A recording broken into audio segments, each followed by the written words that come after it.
திரு SP Balasubramaniam என்ற பாடகரை எல்லாருக்குமே தெரியும். ஐ மீன், அவர் எல்லாரையுமே கவர்ந்தவர், அதில் எந்த விதமான சந்தேகமும் இல்லை.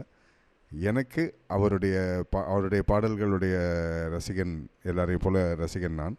அதையும் மீறி அவருடைய உள்ளத்திற்கு, நல்ல உள்ளத்திற்கு, மனிதநேயம் மிக்க உள்ளத்திற்கு ஒரு பாடமாகவே அவர் எடுத்துக்கலான்னு சொல்லலாம். எப்படின்னா, எவ்வளோ உயரத்தில் இருந்தாலும் நீ உன்னை தாழ்த்தி கொள்ள வேண்டும்ன்றதுக்கு ஒரு அற்புதமான உதாரணம்.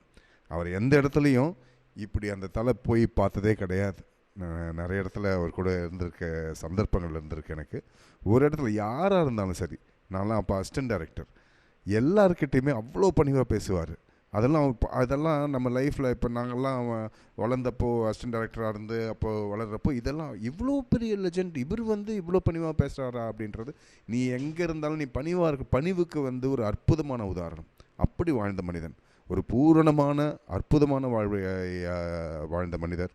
அவருடைய ஆத்மா டெஃபினட்டாக சாந்தி அடைஞ்சிருக்கும், கண்டிப்பாக சாந்தி. அத்தனை பேர் நம்மளுடைய நினைவுகளில் அவர் இருந்துக்கிட்டே இருப்பார். அதை அந்த கடவுளால் கூட நம்மகிட்ட இருந்து எடுத்துக்க முடியாது.